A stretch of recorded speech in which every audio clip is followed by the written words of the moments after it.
Welcome back to the Senate Committee on Government Operations Committee meeting of Tuesday, January 27th, 2026. We're going to take a brief period of time to walk through S-275, an act relating to creating the Cemetery Vandalism Response Fund. The main sponsor of the bill, Senator Weeks, is with us to walk us through. We're going to talk also with Tom Giffen, who's the president of VOCA, which stands for the Vermont Old Cemetery Association, and also John Gray, Legislative Counsel. So, Senator Weeks, welcome in. Thank you for joining us. Okay. Well, thank you all. I want to thank the chair and the committee for giving some giving an opportunity to air through this And just for the record. Oh, just for the record, Senator David Weeks, representing Rutland County, Yep. and a Vermont Old Cemetery Association volunteer. Yep. So I also want to thank the Vermont Old Cemetery Association, particularly Tom Giffen. I believe he's the president, but I'm sure he'll clarify that in a minute. And all the volunteers and donations that folks provide to support the association and its work towards what I would equate to a Vermont cultural Phenomenal. So the reason why I put up this slide that I started with here is one, just to recognize the variety of folks who come out to see the friar over here on the left side, supporting the VOCA's efforts, flanked on right and left by just an idea concept of the level of deterioration of some of these cemeteries, and the fact that, and then the photo on the right side of the middle, the three sponsors of the bill. We do this several times a year, in and out of political seasons, just to support the Vermont Old Cemetery Association. So I'm going to drop now that slide. So thank you for indulging me with that. Yep. There. Okay. So just very briefly, S-275 creates the Cemetery Vandalism Response Fund. Right? It's page 2 of the bill highlights that VOCA, or I would say similar organizations, if there are any similar organizations or municipalities, what have you, would be provided funds via a new fee, but VOCA would be the ones, and this is again all tentative, but you have to have somebody validating finance and repairing the vandalized cemeteries. So in essence, within 30 days of the discovery of vandalism, doesn't mean that it's 30 days since it happened, because sometimes you just don't know. 30 days of discovery, the agency in this case, meaning VOCA, would receive a written note. Well, actually, I take that back. The agency is the actual owners of the cemeteries. That's my boss. That they would provide written notice to VOCA. They would provide written notice to the next of kin, if they can be identified, for recouping costs for repair of the headstones, and that they would seek insurance benefits if there are any, so that there is no cost. That eliminates the need for any kind of repairs, but typically that's not the case. And again, I believe Tom Giffen can speak to that. But within 6 months of reporting the vandalism, they would have to apply to VOCA to try to gain these vandalism funds via a grant application. They would describe the qualifying damage, photographs of the damage, the date that the vandalism was filed, documented evidence of trying to obtain funding, again via next of kin or any other available source. They would provide reports of the vandalism, i.e. police report would be a good example. They would provide copies of contractors for repair, so that the repair effort is at least quantified. And that the cemetery commissioner would indicate that they lack the funds for the repair, which is typically the case. Again, we're talking about cemetery commissions, which are also typically volunteer unfunded or underfunded for these kind of repair activities. The VOCA rep would then verify the qualifying damage report and do their due process before allocating any funds.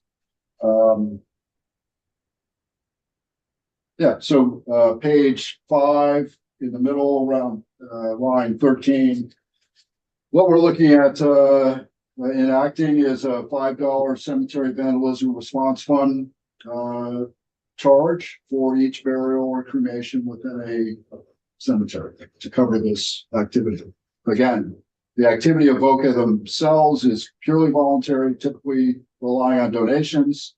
What we're talking about is very high visibility targeted vandalism. And how do we respond to that? Because that's way beyond the scope of what VOCA is able to do. So I'll leave it at that. That's kind of a 40,000 foot view of S275. And I think that Tom Giffen, again, as president of VOCA, would provide insights far greater than I could. Yeah, and he's on the screen.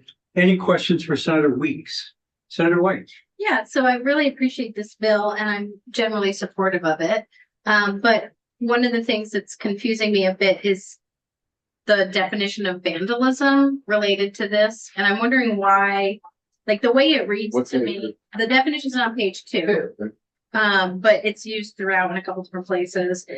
And I mentioned this to our chair, but we have situations where I don't know if I would call it vandalism, but essentially someone stupidly backs into a gravestone or a monument and then dips, like they're gone and you don't get information about them. I don't necessarily know if that would be covered under the way that you framed up the bill. And so I guess my question would be, is your intent to include some of those more accidental forms of vandalism or like unknown accidents? And then we can I'll also ask legislative council the definition. Okay, well, again, this is a bill that can be, Right, language can be can work on altered. Oh, okay. I would submit that, let Tom speak for himself, but this was really targeted towards malicious vandalism, not accidents, but. Okay. Senator Clarkson? So I also appreciate this bill. I've worked with Tom on other bills and other cemeteries around our part of the world. And I guess vandalism is just one thing. I mean, graves, historic old cemeteries have just things that happen and trees that fall on. I mean, I would be happier if this bill really addressed all physical challenge, all destruction of gravestones, no matter why. I don't think it needs a reason so much as a fact that they have been hurt and destroyed and need to be reassembled and fixed. So I'm hoping we might look at this a little more broadly and not just look at it as a vandalism thing. I guess my question is, do I understand correctly that the fees, I would hope, I guess I'll just say what I hope. I would hope that this would be a statewide fund and it wouldn't be tied to the number of burials in a particular graveyard, because I thought I heard there was a tie of the fee to the burial ground. Some burial grounds are closed and not able to take any more people. So I would hope that it would just be a statewide fund that would go per need and go per, grant rating application, rather than actually who contributed to it and how many new members to that cemetery were added. So I believe the intent is statewide. The intent is not about who paid in or who didn't pay in. It's about who experienced vandalism. And why focus on vandalism initially? Well, like everything in this business, I think you start somewhere. You see if there's reception, see if it's beneficial to the state. People understand it, they engage it, and then potentially expand it. I'm sure that Tom would be over the moon to have additional support in the future. Any other questions for Senator Weeks? We'll let him get back to Senate. Oh, yep. I just have one other question related to, you have a whole section around what the factors would be that VOCA would be considering. And I just wanted to ask, I was It's on page 4. And it's like, you have like you have a list. Of certain things that you would consider. I'm wondering, I was surprised to see, to not see something related to, like a protected class of people, I guess. I'm not sure how to frame that, but what I have heard, not in Vermont, but something my family had described was a Jewish cemetery that had been destroyed where they were in New York City. So I think that there are some extremely heinous examples of desecration of cemeteries related to specifically targeting groups of people based on race, religion, all sorts of things. And so I just wanted to ask if you would be open to considering that as a reason for prioritizing, So, because it's not called out. I guess. yes, it's not called out. Really, we're focusing on vandalism, I believe. Or veteran status. Let's go with that. Yeah. Whatever. Vandalism, whether vandalism's against, a Jewish cemetery or what have you. I think that they all, at this stage, they all apply from an equal perspective. But it gives us the opportunity to do something for that vandalized cemetery, regardless of protected class or not. That's where it started. Again, take it, work inside, make it better. But you'd be open to Committee, something we like can- that. But you'd be open to a conversation around that as a. Sure. Okay. But again, the subject matter expert is up on the screen. and, Yeah, I think- We have I think questions. for, I have questions. Thank you, Senator Weeks. Thank you all. I appreciate it. Enjoy that. Most of our education problems.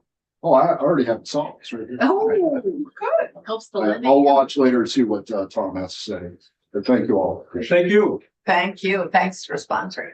So we will welcome in Mr. Tom Giffen, who is indeed the president of VOCAP, the Vermont Old Cemetery Association, and also the Rutland City Cemetery Commissioner. And Tom and I go back a ways, I don't know exactly how long, but as Senator Weeks mentioned, the 3 Rutland County senators and some members of the House, to be fair, have tried their best to make ourselves as available as we can in the summer months to repair gravestones and do whatever else, take trees out and all that kind of stuff. So Tom, thank you for joining us. And I know you have 2 pieces of testimony. One of them actually has to do with Windsor County. Of all, We in know fact, because- there's like a 5-page thing on one. Tom's second favorite county is Windsor. Absolutely, absolutely. Okay, well, Together 4. first of all, I want to thank the committee for having me. My name's Tom Giffen. I'm sorry I'm not there in person. I was planning on it and I apologize. And Vince Saluzzi was going to buy me lunch. It was worth coming up just for that reason. Like I said, I'm president of the Vermont Old Cemetery Association, and I'm also the Cemetery Commissioner of the City of Rutland, as I mentioned, and I've been doing this work since 1984. I've done projects from Boston to Hampton, New York, and I'm accused for Hampton, New York, because Hampton was once part of Vermont.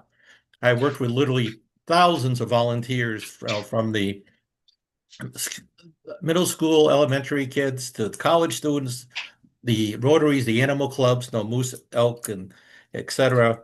I've worked for many legislators. When we ever do a project, I always invite the legislators to show up. And as you can see, for the 3 good-looking men that were up on the screen there, they've always been a great support. So I wish to, again, and the comment about if this bill could do for any cemetery that had destruction, I would think that would be an amazing thing. But I'm working just on vandalism because so many places in Vermont are hit with vandalism.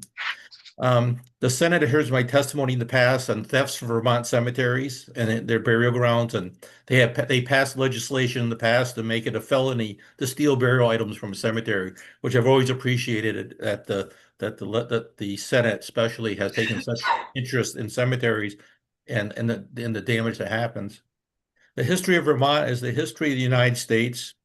You can't talk about Roberts Rangers, Ticonderoga, Ethan Allen, the Siege of Boston without acknowledging Vermont's contribution. Many of these individuals and the families who made this history are buried in our Green Mountain cemeteries. Vermont has close to 2,000 cemeteries within its borders. They range from the small family plots of long forgotten farm families that we see when we drive along the dirt back roads to large active cemeteries adjacent to our bigger cities and towns. Vermont's historical burial grounds have the distinction of having 3,700 of the 6,300 Revolutionary War patriots, including many of the Green Mountain Boys, buried behind its cemetery fences. Many of Vermont's 34,000 Civil War soldiers and their families are buried in our hills and valleys. These monuments are numerous and difficult to repair when they have been targeted by vandals. But the marble and slate stones document our history and the history of the men and women of our Vermont and should be maintained. It has been my experience in the hundreds of Vermont cemeteries I have worked in that it'd be unusual not to have monuments to the veterans of the Revolutionary War and Civil War, as well as their families following these historic burial grounds. We also have countless veterans burials from all the modern conflicts interred in Vermont cemeteries that need to be preserved. All 50 states have rules and regulations on cemetery vandalisms. Some states that oversee vandalism specifically include New York, Arkansas, California, Michigan, and New Jersey, Tennessee, and Washington. The New York State Cemetery Board oversees the vandalism abandonment and state aid fund that's primarily supported by a $5 fee from every burial cremation performed at regulated cemeteries. The Ohio Department of Commerce manages a cemetery grant program funded by $1 to $250 for burial permits to provide grants to nonprofits for monument restoration, fencing, and security. In the handouts, you will see some of the vandalism that occurs too often in Vermont. It happens all over the state. No community seems to be immune. After vandalism occurs in a cemetery, the cost to the municipality could be in the many thousands of dollars. One stone with a single break could cost several $100s just to repair. You can do the math with the recent damage to the over 200 overturned monuments in Bennington at what it would cost. Majority of towns do not have the financial resources to do the necessary repairs. The historic monuments are left to deteriorate on the ground where they fell. It does not take long in Vermont's unforgiving weather for these stones to vanish, except for a few broken pieces to mark the burial site. Perpetual care is a rare occurrence, and certainly does not cover financial repairs when vandalism occurs. Some stones are stolen for artwork itself. In the packet, there was one example of monuments being stolen and recovered. I had reports of monuments being recovered and made to coffee tables, put in fireplaces. Not long ago, I was notified of an old stone that was removed from Rhode Island. It was for sale in a Connecticut River Valley antique store. These target bronze and copper plates attached to memorials. Bronze flag holders, cast iron planters are often stolen and are destroyed. To replace cemetery funeral items is cost prohibited. I mentioned some of the historic people buried in our burial ground. But Vermont cemeteries hold the histories and stories of the hard-scrabbled citizens that brave Vermont's harsh winters, stony soil since the 1700s. Their hardships are also recorded on the weathered stones. When their monuments are pushed over and broken, our history is lessened. In the semi-quincentennial of America 250, which we're now celebrating, what would a better way to celebrate this ongoing nationwide event in Vermont that would have a specific fund that would allow historical burial sites in Vermont who have the ability to be restored after a vandalism instance. Once again, I greatly thank you for your time in this legislative session, and thank you for allowing me to speak. Thank you, Mr. Chair. And thank you, Mr. Giffen, for coming in, and I appreciate your work on this topic. You said a phrase that I had forgotten about, but was kind of on my mind, which is perpetual care. Mhm. There seems to be agreements that you in a public or private cemetery, there is a requirement for perpetual care. So if you could just, because I was like, wait a minute. Yeah, why aren't they being covered by the cemetery? So if you could just go into a little more detail on that. And then one other thought I had that I'd love to hear more on is my understanding, and I tried to make a law many years ago to change this, but if a town has a defunct cemetery, like the cemetery itself still exists, but the board or the group that was maintaining it is dissolved or has been gone for many years, it reverts back to the town. The town has to maintain it. No. Oh, okay, you're shaking your head. Maybe I'm right. Well, I'd love to hear on both of those things, your perspectives, and maybe not printer going and visiting. Oh, you do? Oh, it's you. Oh, I thought it was, that's me. Sorry. So let's Okay, get. well, first of all, one of the comments you made before my testimony was on like Jewish cemeteries. Yeah. I have restored the oldest Jewish cemetery in Vermont is in East Pulteney, and I restored that. And I also work with a couple of the other cemeteries. They also are subject, obviously, to the same vandalism issues we have, but we work with all these. It's just a matter if they want us in there. Regarding the perpetual care, yes, people pay for perpetual care. What's happened is over the years, the funds have been depleted, and perpetual care may only include just mowing. One of my favorite slides, I do PowerPoint presentation. I have a big monument being lifted on a crane. As we pull it out of the dirt, at the bottom of the stone, it said perpetual care. So some cemeteries still do, but most of it's just they're trying to keep their heads above water because they don't have the resources to do the work. And I'm sorry, your other question was, about the cemetery. If a cemetery is dissolved, Yes. several things. If it's a family cemetery, the cemetery belongs to the family. If there's an association involved, the way the law reads, and I know this very clearly now because I'm on the board for the Evergreen Cemetery issue in Rutland, it says the municipality may take it over, not shall.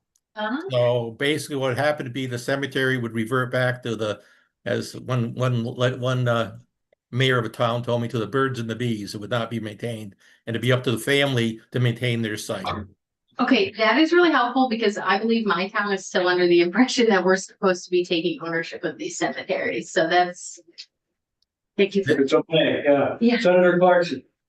Tom, thank you for your continued work on this. It's a real work of love and I appreciate it. And I know how statewide it is. Of those, I have two questions. Of the 2,000 plus cemeteries that exist in Vermont, what percent are municipally owned? What percent are owned by churches or synagogues? And what percent are owned by their own commissions? Do you have a breakdown on that? I don't have exact percentage, but my having gone through so many cemeteries in Vermont, most of them are owned by the municipalities. Yeah. There are obviously Catholic and Protestant and Jewish cemeteries, but what's happened is a lot of these small cemeteries, especially have like under 100 burials, as it was just mentioned, the association or whatever goes under, then at town meeting, 3 members can vote to have it taken over. So towns are taking over their history. I'm involved in so many different, like there's one in Moncton now and a few other places. There's small cemeteries, but the municipalities come to the plate and take them over. But I think they're the biggest group. In the religious cemeteries, I mean, they're having a lot of problems, obviously, with maintaining. And I don't know any that are still just in our neck of the woods are maintained by a religious entity. My other question is on insurance, and then I have another question in terms of the number of graves you consider that may be vandalized per year that you have an estimate on. But I'd love to ask you about insurance because are municipalities insuring against damage to headstones? Question one. And perpetual care is only good for the last 50 or 60 years. I mean, Revolutionary War soldier did not exactly think about perpetual care. So, I mean, the vast majority of the graves are not perpetually cared for, nor would we expect them to be, given how many are 17th, 18th, and 19th century. But current insurance, do these private commissions, cemetery commissions, and municipalities carry insurance against damage? The larger ones do, the smaller ones do not. But for example, you mentioned about when a car backs into a stone and you catch the person, I mean, their homeowner's insurance will cover it. Or if you catch the vandals that are young, that often are children, no, not always, but say children, their parents' homeowner's insurance would cover it, but usually you don't catch them. Yeah. The insurance usually will not. The insurance will not cover vandalism. It usually will cover if somebody falls and gets hurt in the cemetery or something. Like when I do a job with with the high school students, for example, the school insurance will cover it, or the town insurance, or the city insurance will cover it. But to my knowledge, I remember it was Arlington, I believe, they called me and wanted to insure every stone in their old cemetery. And the cost was huge. And the cost was in case there was damage from trees or vandalism or anything else, and it would be cost prohibitive to do that. Yeah, the damage is significant. And so what would you guesstimate are the number of damaged headstones in the state? Just in the, They're in the thousands. and do we have a way to do you take an inventory of them every year, or? No, we are not. What we do is a community calls us, like Windsor, and we go into their cemetery, and we go in and do a massive restoration effort, repairing every stone, straightening everything, clearing everything we can possibly do. And we do projects from the 1st of May till 1st of October. And we've done hundreds of, I've done literally hundreds of projects with VOCA doing restoration work in cemeteries. Some are in the middle of the woods, some are, a lot of times it depends on the community. If a community values its history, they seem to want us more. The communities that are not so interested in the cemeteries, because then they don't call us. But we do a lot. We have expanded our range. We go the Northeast Kingdom to down to Bennington. In fact, I had finishing up our job in Westminster, where very famous cemetery where the patriots from the Westminster Massacre were buried, and along with dozens of Revolutionary War soldiers. So we're going in there to restore that. So we do a lot of work. And unfortunately, about every cemetery you go into, there's always some vandalism, damage from something. So I've got two questions. I think we've been joined by legislative counsel as well. I assume there's a Vermont Funeral Association or something like that, and maybe in cremation association. What would be the likelihood that they would be supportive of this? In other words, we'll probably have to take testimony, because whenever we do a bill, we try to get both sides of the coin. What you fashioned with Senator Weeks' help is great, but there probably will be somebody that came in or will come in and say, "Oh no, we don't support that at all." So, have you got any sort of idea about how? Because we're going to have to nick somebody for the $5, and I assume it's going to be the funeral. Is it funeral directors? I don't know. There's a funeral directors association. Greg Camp was chair of it. And Okay. I don't know the. But we'll have to find out, and maybe Lynn could just make a We quick hear note from them when we regularly. take testimony again. And I assume the same, because it applies to cremations as well. Yeah. And there's probably a group that does that. I think they do both, funeral directors, and they do green burials. Okay. They do So- the whole parents. So the second question I have, and we'll get people in on that. And I know that every year it's different. How many funerals or cremations are there in Vermont every year? In other words, if we have, I don't know, take round numbers, 100, and we're charging $5, we're not going to really be able to give too much money to you to do this. If there's thousands of funerals and cremations a year, that tends to be a different story. Do you have any idea? Yeah. Well, to answer your first question regarding, it's been my experience with bureaucracies is that anything that caused them extra paperwork, they are not supportive of, is what I've seen. And then you have the thing, such as say Lunenburg has like one burial every couple of years or something. I mean, they I don't know how willing they would want to be the extra paperwork for that. And as far as the number of deaths, and I mean, it varies year to year. I mean, we are getting overpopulated. But my research, what I've seen with the other states that have done this, it did start out small, but then over the years it increased dramatically. So now these towns and villages and can now, like in New York, can now contact the city, hey, or contact Albany and say, no, we have a situation. Can we, use it? But I do think that eventually it would be a substantial fund at very little cost to anybody, and it would do a huge. I mean, it's something that would affect every town and city in Vermont. Yeah. And it would be very helpful. Yeah, I didn't know where the 5 came from. Maybe. And I'm not suggesting you're talking to a legislator that generally doesn't like creating new taxes, I know. just to be It's not a fair. tax, it's a fee. But is 5 the right number? Could it be $1? Could it be $10? I guess it could be. Ohio, it's $1 to $2.50. So I believe New York is $5. I mean, you can make it anything you want. I mean, my thing would be even if it's a quarter, I don't think people would be too thrilled about that. But having it on the books that there is a fund that's available to towns when they need it. I mean, the number of times, and again, my history is I worked with Department of Corrections, and I also was very active with the work crews.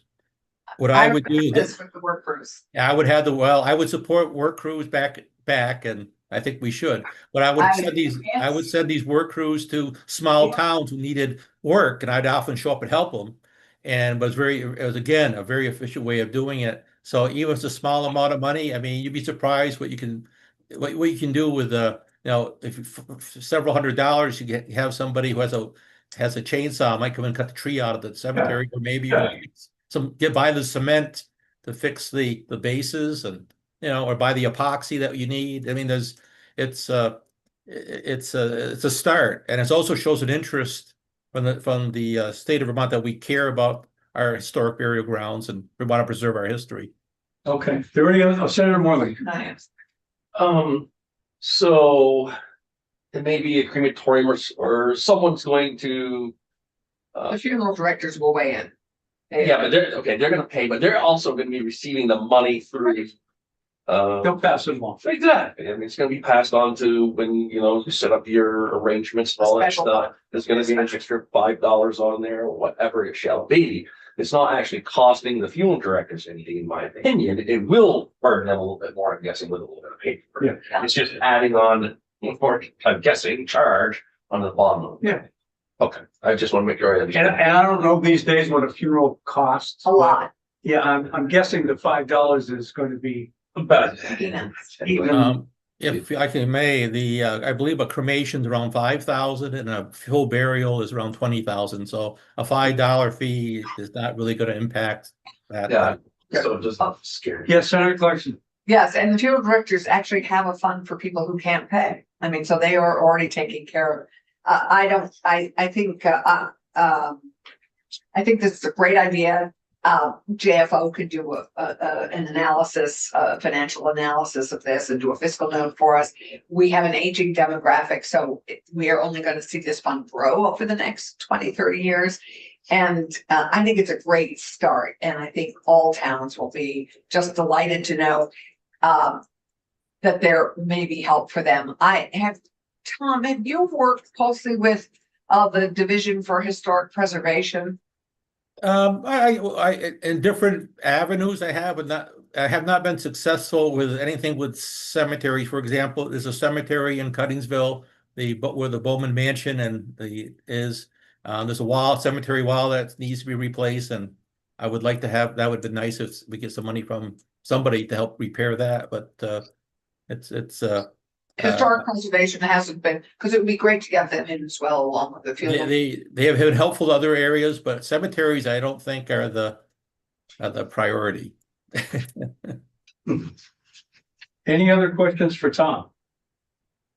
Well, Tom, it's great to see you, and I thank you for taking time out of your day. And Yeah, welcome to stay with us. Jonathan's going to join us at the table and walk through the bill in case we have questions about what words are on the paper. No, I'll be happy to listen. I'll just mute myself. And again, I thank you and I apologize again for not being there in person. And Oh, it's fun. and I hope It would have taken you a couple hours to get up here today. I think. It's a good thing you didn't come today. The roads were not great. yeah, I figured. So, all right. Well, again, thank you very, very much. You're Good to very see welcome. you. So John Gray from Ledge Council is going to join us, and this is S-275 we're talking about. We did have some questions earlier about some of the phrasing in here, some of the definitions, and I'll just let you walk us through the bill. And as you do, if committee members have questions, just raise your hand and we'll get to them. Perfect. It's so nice to see you. Afternoon, everyone. Such a difference. So it's a different room. John Gray, legislative counsel. I think you guys, sounds like you've already gotten a decent sense for what this bill is, so hopefully my job will be relatively simple. But I'm gonna put some words up on the screen so you can look at them with me. S-275. So this bill proposes to create the Cemetery Vandalism Response Fund to assist in the repair of Vermont cemeteries that have been vandalized. We're starting out with section 1, which is amendments to your definitions section. This is within your Title 18, so health, chapter 121 is cemeteries, and then it's in subchapter 1, so just general provisions. This is actually a fairly large chapter. But this is adding some new definitions for purposes of this Cemetery Vandalism Response Fund. And the way intuitively just think about this section beyond what it offers to the mechanics of the bill is this section is telling you what counts for purposes of repair. We do have a couple of definitions included here just for context. So agencies, this is who would be receiving, as I'm sure you guys would be talking about, this is who would be receiving those grants for purposes of repairing, and it picks up a broad bucket of things. Town cemeteries, religious or ecclesiastical society cemeteries, cemetery associations, and then you have this big bucket that captures kind of everything. Any person, firm, corporation, or an unincorporated association engaged in the business of a cemetery. And I don't have it on here, but I think it's helpful for me to say what the cemetery is. It is maybe broader than you might expect. It's any plot of ground used or intended to be used for the burial or permanent disposition of the remains of the human dead in a grave or mausoleum or columbarium, a vault, or other receptacle. So any plot of ground used or intended to be used for burial or permanent disposition. So it's pretty broad. And if you link that with the definition of agencies, that final clause, any person engaged in the business of a cemetery, just noting conceivably this could be a quite big bucket. But if you were concerned about that, I think when we get to the discretionary aspect of the program, which was the actual allocation of the awards themselves, some of those fears may be mitigated. You might, at first instance, think, here's this huge bucket. If I just dig a hole in my backyard, like, can I get a cemetery grant fund? It seems unlikely under this, but theoretically could be possible. Niche, this is the recess in a columbarium used or intended to be used for permanent disposition of human remains. But our real core definitions here that we're trying to get at on page 2, qualifying damage. So not all instances of damage would be available for purposes of remedying under this response fund. Qualifying damage is damage caused by acts of vandalism that cannot be repaired by means of regular maintenance. So if this is going to be picked up in the ordinary course of caring for the cemetery, that is not qualifying damage, and you would not be entitled to receive, or you not be eligible to receive grants under the fund. What is regular maintenance? It's a little bit of a throwaway definition, but I hope that it's clear. Regular upkeep, including mowing and tree removal. It's kind of, I don't think you have to define this term. This is giving some examples. When you have an inclusive list like this, that's just giving indications of the kind of thing that might count. You can put all kinds of things in here just to clarify for folks who are administering the program what does and doesn't count, but you don't have to have an indicative list of examples, and you don't also have to have a definition of regular maintenance if you feel comfortable that it's sort of readily understood. Because the difference between regular maintenance, regular upkeep, it feels fairly interchangeable.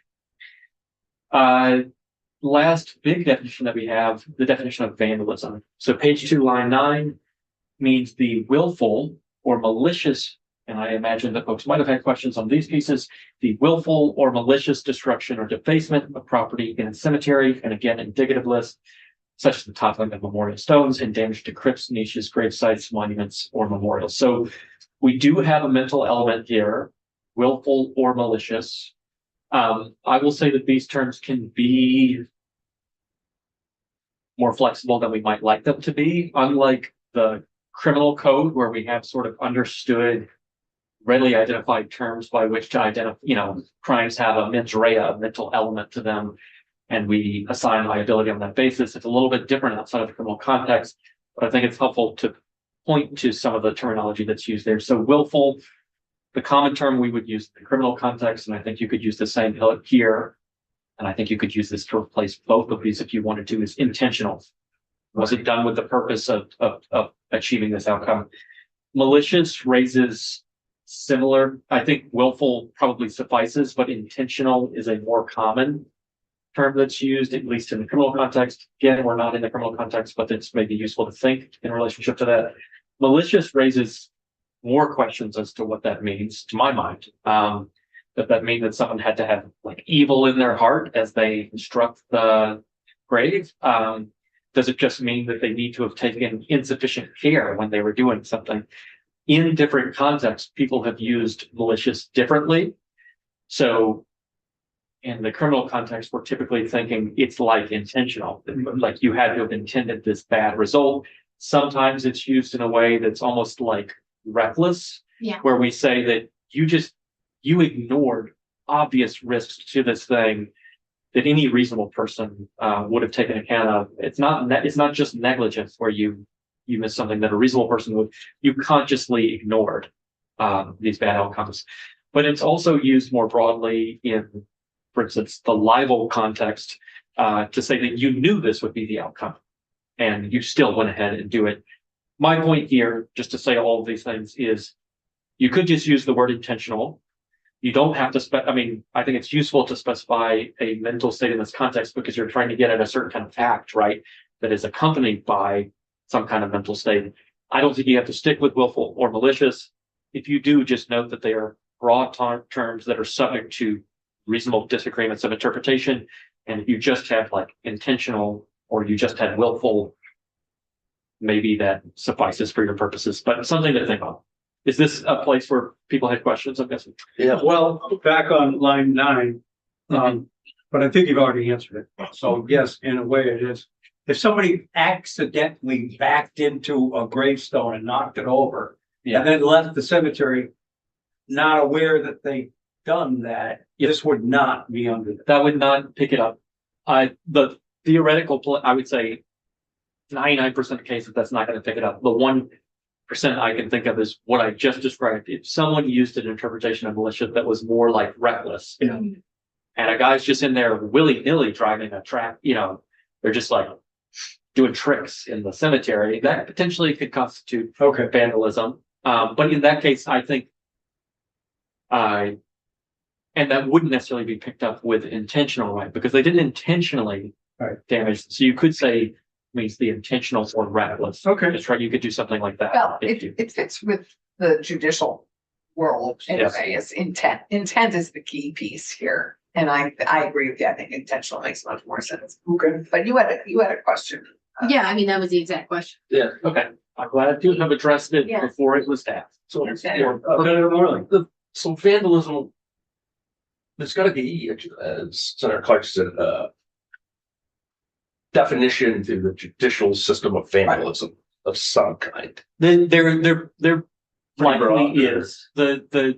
I guess my response, just thinking of the line that you might be going down, the question that will help the committee answer what you want here is what kind of things are you trying to prohibit? Like I would just ask yourself that, and that will give you a better answer than if they happen to use it in a different context, right? So that's part of why I raised someone doing tricks in the cemetery. It's like you probably don't want just intentional, because someone who is taking really insufficient care when they're in a cemetery and damages something, you likely want funds from this fund to go to it, right? So I would just ask, what kinds of things are you trying to provide funds to? And I'm guessing it's things like when someone intentionally defaces something, but also equally when someone is just misbehaving in a cemetery and damages a right.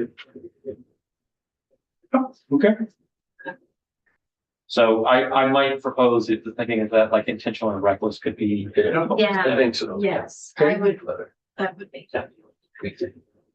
Section 2. So section 2, grants themselves. So here we're talking about the application process and the discretionary elements of this program. So the Vermont Old Cemetery Association shall provide grants to an agency to repair vandalized cemeteries. If you just read this line, it almost might sound like an outright directive, right? But as you'll see with the remainder of the section, this is discretionary, right? Because the grants are themselves awarded based on a determination under, I think it's subsection C. Right.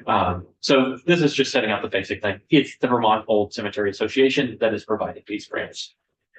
So what are the timelines here? This sets up an obligation for an agency, which again, that's that person in the business of this, right, engaging in the business of the cemetery. Within 30 days after the discovery of an act of vandalism, an agency shall, so the mandatory thing, the agency shall, within 30 days of discovery, report the act to the Vermont Old Cemetery Association, either verbally or in writing. So notice to the Vermont Old Cemetery Association, who is administering this program, but also under 2, written notice to the lot owner or next of kin if damage was done to a crypt, niche, gravesite, monument, or memorial.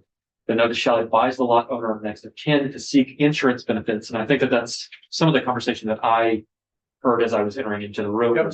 Sometimes folks are covering this through homeowners insurance. To advise them to seek insurance benefit that may be available, and a copy of the notice shall be maintained by the agency on top of page 3. So just kind of flagging a theme you're going to see throughout the this bill is the grants are really meant to be targeted, direct, and limited exactly to remedying the damage that's done and reducing the amount of funds that flow out to do this. So it's asking people, you should try to seek other funds before you first seek this grants from this program, basically. And so this is saying in that notice that you send to the lot owner or next of kin, let them know, hey, look at your insurance policy and see if you can cover it there. Page 3. So we just talked about an affirmative obligation. The agency has to do this within 30 days of discovery, but within 6 months after reporting an act of vandalism, the agency may apply to the Vermont Old Cemetery Association for a grant. So this sort of makes sense. The agency is the one seeking the funds. Yeah. So it's whether they want to seek a grant in this case. So it's discretionary. The agency may apply for a grant to repair the qualifying damage. And it really is that narrow. You have to return any funds that don't go to the purposes of repair. Senator Clarkson. So often with many of these backcountry cemeteries, people may not even know about them for 30 days. They may not even know about them for, if they happen in the winter and it's on a class 4 road, you may Yep. not know about them for 3 months. I think the time frame is a challenge. that we would It's have. when it's identified. Yeah, it's 30 days after discovery. So it's not 30 Right. days after the vandalism itself. No, and I Yep. appreciate that. I guess my question for all this is, how do we know it's vandalized and not just damaged?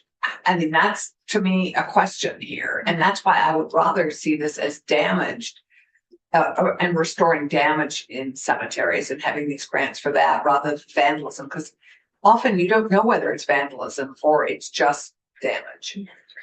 Yeah, I mean, I think that's a policy question. I think there are instances where it would be obvious that it's vandalism if it's defacement, right? Like, Yeah. but you can have all kinds of damage Oh. that's not. And I just my intuitive read of the section, but again, it's a policy choice and I don't know the Right. motivations of those behind it. But I would think, given the limited pool of funds being proposed to be available, the idea is to mark out those that seem especially demanding, like something was done to disrespect the property rather than just you incurred some damage. And so it's trying to kind of target, that's just my read, is it's trying to target a limited pool of funds to those acts that you might think motive warrant, but it is a policy call. Okay. So page 3, the agency may apply for this grant. They apply to the Vermont Old Cemetery Association. And then there's a list of items that they have to include in this grant application. So the grant application shall include the following, and it's all of these items, right? This is an inclusive, you have to have each element of this list. A description of the qualifying damage, photographs, and the date that the report of vandalism was filed with the Vermont Old Cemetery Association, so that they had to mandatorily provide that notice, and now they're submitting the grant application. That they provide a copy of any letters, newspaper ads, or other documented attempts to obtain funding for the repair from the family of the deceased. So this is part of what I was talking about earlier. A is a description. B is kind of good faith fundraising. Did they go out to the natural places and seek funding to repair this? C, a copy of other reports relating to the act of vandalism filed in accordance with law. So what legal documents, what's been done in the space? Was there any kind of case related to this? Provide those forms. D, a copy of bids submitted by at least 2 contractors for the cost of repairs. So this one, I wonder, and question for you guys, I don't know how readily folks secure bids for these purposes. So just ask yourselves the administrative question of, this is a mandatory element of this. Each person submitting an application would have to have 2 contractor bids. If you didn't have this, you would have an insufficient grant application. So just noting that this one, to me, raises a bit more questions as to its. Yeah. Well, that was sort of getting to my question, and I think it's not for you, but you're bringing up the point of how many people even do these types of repairs in any given town. Is it even going to be possible to get 2 different bids? Yeah. Right, and if the vandalism is like paint, right, like do people go out and see, like, I just don't know. Sandblasters. Yes. You know, you get it all. Yeah. Okay, I flag it. Yeah, I think that is a real question about how accessible the grant application will be to folks. Because if plenty of places don't have this, maybe in your more populous places, they could do this. You could end up with a program that only makes funds available in more populous places. So just, I would ask that question. Yeah. This is kind of just an attestation, that you've tried your best. A statement signed by the cemetery commissioner or other proper officer that the agency has no available funds that it is authorized to use for the purpose of repair, that it's not been able to obtain sufficient funds from the family of the deceased, because of above, including insurance benefits, which again, that would have to be in that notice that goes out, notifying them that they should seek insurance benefits if they can, and that the proposed costs of repair are fair and reasonable. So the attestation of the need for a grant. So A, B, C, D, E, description of damage, good faith fundraising, any accompanying legal documents, have you gone out to see contractors, and then an attestation that you do need the grant. That's what those are accomplishing in the grant application. Page 4, this is the actual review process. So a representative from the Vermont Old Cemetery Association shall review the qualifying damage within 90 days after receipt of a complete grant application and make a determination based on the following factors. This language is pulled from a rerun, so this is not all. I'll just suggest when you say make a determination, you could say approve an application based on the following factors, right? Like you could be more specific as to what determination is. I think it's clear what it's intended to be here, but a bit loose of a term. So representative to review within 90 days after receipt of that application, complete application, and makes a determination whether someone's going to receive funds based on the following factors. And if there is qualifying damage, so they could receive the application and say, you know what, we don't think that this is vandalism. Okay. You're kicked out. Severity of the qualifying damage. If we're imagining that there's an onslaught of applications, lots of damage across the state, there's going to be some prioritization because there's limited funds available. So how bad is the qualifying damage?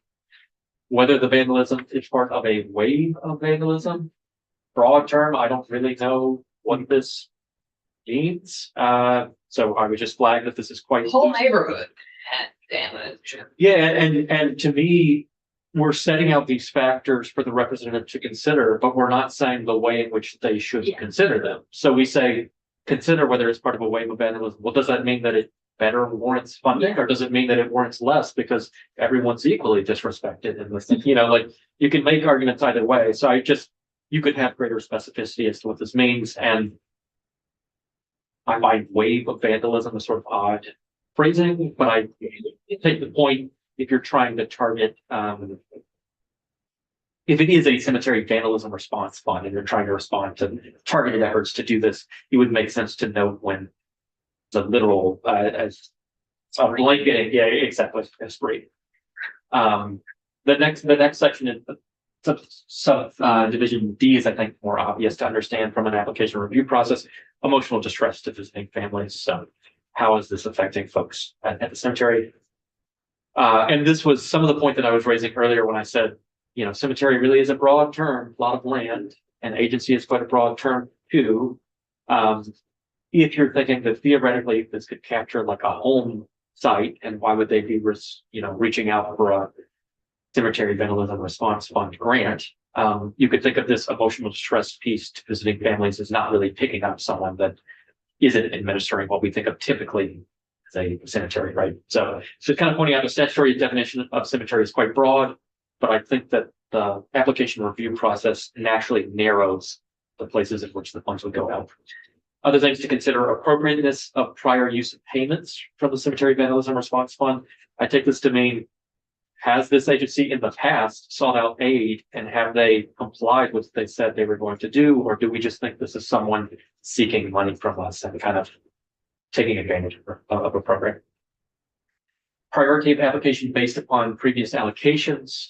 And again, this is one where I could see it cutting both ways. You could say, well, they've received previous allocations, so out of fairness, we think someone else deserves the grants. Or you could think they've received previous allocations, they've used them correctly, and they continue to suffer all this damage. Maybe they warrant more to completely repair the place. So greater specificity could be helpful. And then the last one, most obviously, the availability of monies within that response funding. So those are all the pieces that the representative would review in making a determination whether someone's going to receive that grant fund. So in contrast to the subsection A that says shall award grants, this subsection is making clear it's a discretionary determination, right? Look at all these factors and then provide the grants. Senator Yoski. This question really is for John. From a legal perspective, should we have something that is discretionary be labeled in the bill as a shall and not a may? So I think that I would propose changing A, which is I think the question you're getting at, to say shall provide grants to an agency receiving approval under subsection C, something like that. And then it links to the discretionary aspect of C, so you aren't led to misread. I completely understand. It's not even misread. If you read A alone, it just sounds like Vermont Old Cemetery Association has an obligation to just be handing out grants, right? But if they receive no satisfactory applications, they have no such application, and they can choose to prioritize. So I agree. I think it would be clearer if A linked to the discretionary element. So it's you only provide it if you've been approved, not you outright have an obligation to constantly spend the funds of the fund. Could I just ask you to pause a second? Yes. I sent it to everyone. Was there word? Oh, it should, Yeah, today. yes. Or we have till Thursday. To vote it out of here or vote it out the floor? Oh, We have it to vote it out here by Thursday. Okay. Committee bills. If you're more comfortable, if we, because I just shook my head note on the website, which means it won't be on the notice calendar. It just needs to be voted out here by Thursday. Are you okay with that? that's fine. Okay. Right. So I'm sorry, John, to interrupt. It's okay. Just one quick reaction to this A, B, C, D, E, F, and Yes. G. Yes. I don't know how you define wave Yeah. of vandalism, so I would, well, I'm not gonna suggest anything, I'm just making points. Mhm. I don't know how you determine emotional distress to visiting families if you don't interview every person that came in the cemetery. I don't know how you make that judgment. E and F seem to me to be the same thing. If they've used the payments before previous allocations, to me that they're sort of really similar. And G to me is obvious. If there isn't any money left in the fund, you don't have to worry about that anyway. Yeah, but you probably shouldn't have to say it, it's just because that'd be the law. Well, So I agree with a lot of what you're saying. I think wave of vandalism is quite. I don't exactly know It what that doesn't means. matter, it's been vandalized, it's like, really, does it matter that there's a way? It just matters that the cemetery has been. To your point on D, emotional distress, it does raise the question, how do you determine this? The one thing that it would kind of automatically pick up is if the damage is done in such a way that it is obvious to the agency. spray painted or. Yeah, that it's creating emotional distress, that would automatically be factored into the application without any kind of like, let me go out there and ask everyone what's going on. So it would necessarily pick up things that might be useful in making this determination. But if your point is you don't want it to create some kind of independent obligation to Mhm. conduct Okay. those interviews, I mean, I would just say it's discretionary, so it's up to the agency to Okay. make this determination. I'm sorry, it's up to the representative to make the determination.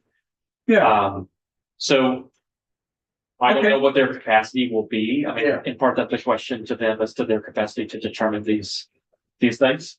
And I do distinguish E and F, but I think you're right that there's some overlap. I think E is about have you complied in the past, have you acted as a good faith actor in this space? And I read F as saying kind of like a justice or equity concern about the way they've allocated amongst different Okay. cemeteries. But I agree. I think that these could be changed and improved and clarified just depending on preferences of Okay. the committee.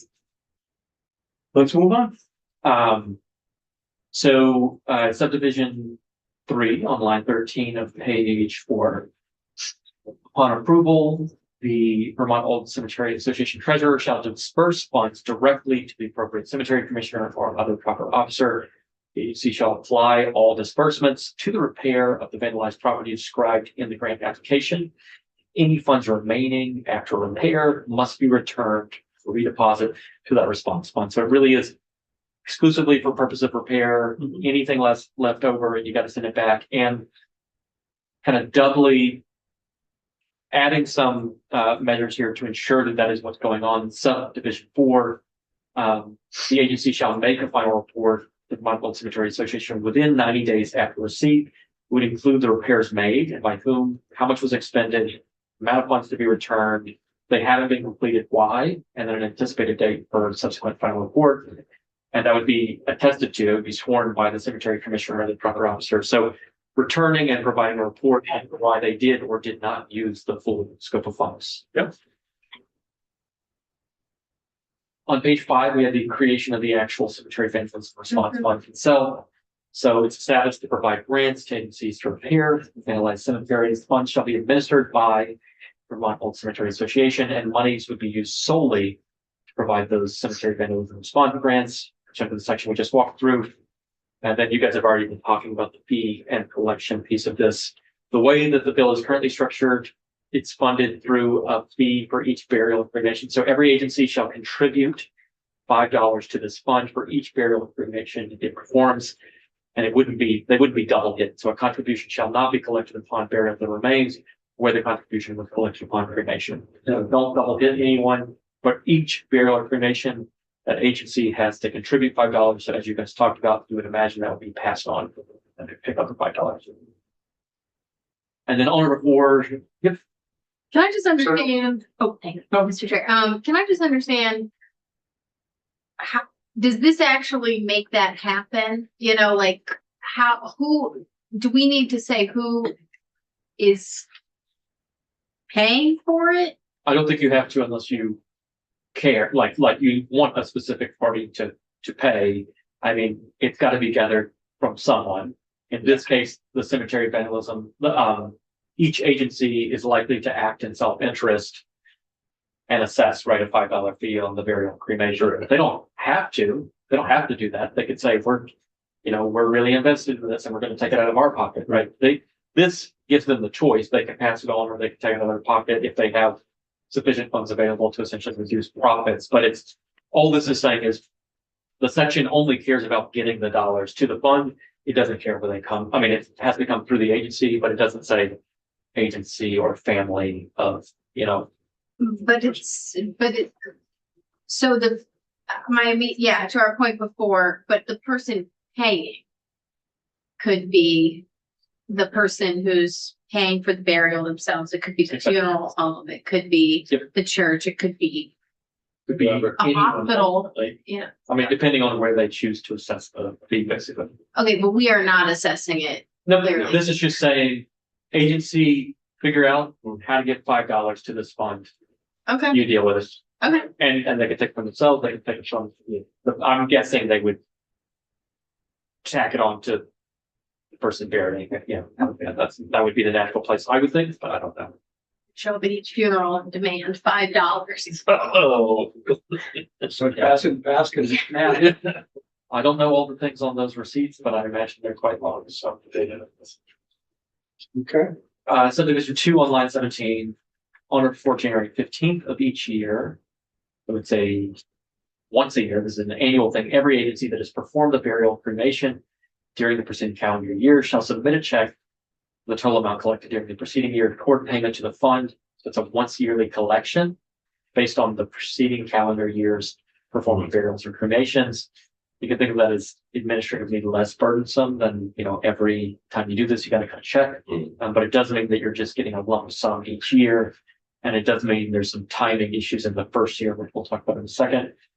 Payment shall be accompanied by a statement signed by a cemetery commissioner or other proper officer certifying the number of burials and cremations, and the amount transmitted, and funds would be dispersed January 31st of each year to the Michael Cemetery Association.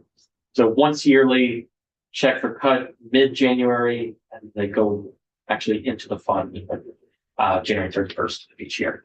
On page 6, this is what I was just hinting at.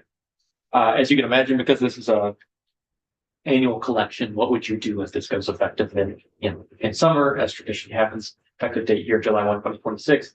Section 4 spells out some of the way of dealing with this. It doesn't tell us, it does tell us something. So the Cemetery Vandalism Response Fund, session law provision, initial fee collection. The Vermont Old Cemetery Association shall collect initial fees for the response fund beginning on January 1, 2027, which means the fund has no money between July 1, 2026 and January 1, 2027, and potentially a little bit later than that, because that they would begin the process of collecting. So it's potentially not till January 31st, 2027 that you would actually have the monies available for the purpose. But if you stand it up July 1, 2026, applications could commence as part of the cessation could happen absent the consideration of subdivision G, because there will be literally no money. So they would begin that collection January 1, 2027 for each burial or cremation that occurs between the effective date and December 31st, 2026. So it's essentially collecting a half year set of fees to initially fund the response fund. Any other questions for Attorney Gray? Yes. One quick question, John, on page 4, Mhm. line 13. Okay. Upon approval, the Voca treasurer shall disperse funds directly to the appropriate cemetery commissioner. So typically, cemetery commissioners, I think, are appointed by the select boards. That I don't Lots of know. times, Yeah. so lots of times there's line items in the selectmen's budget, Okay. select board's budget, for this type of activity. So when the money comes in from Voca, I don't think it probably should go directly to the cemetery commissioner. I think it's gonna go to the town, would be my guess.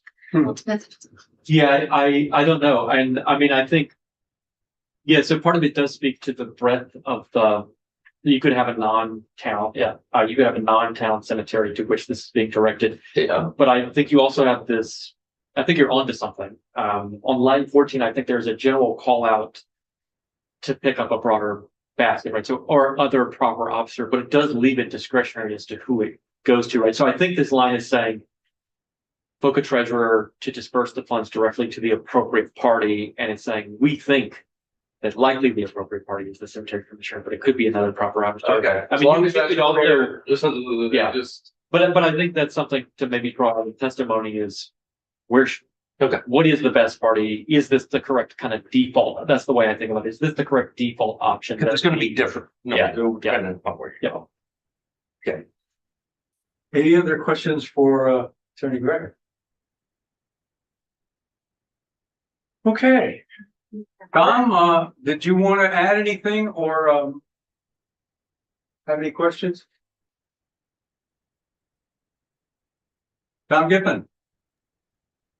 Tom had to leave at 3 o'clock. I'm here Oh. taking notes. So I will shake his chain and relay any questions that you might Okay. have. All right. Okay, great. Well, John, thank you very much for coming in and I've got a lot of head scratching on this, so we're going to I assume we'll take it up again and we've got some other witnesses to hear from and some questions to be answered. Sounds good. I love to induce head scratching. So Yeah. You have. one of my main goals. All right. And I've Over to got me. questions. Good work on this first day back of our 4th week. And we're gonna end for the day and see all of you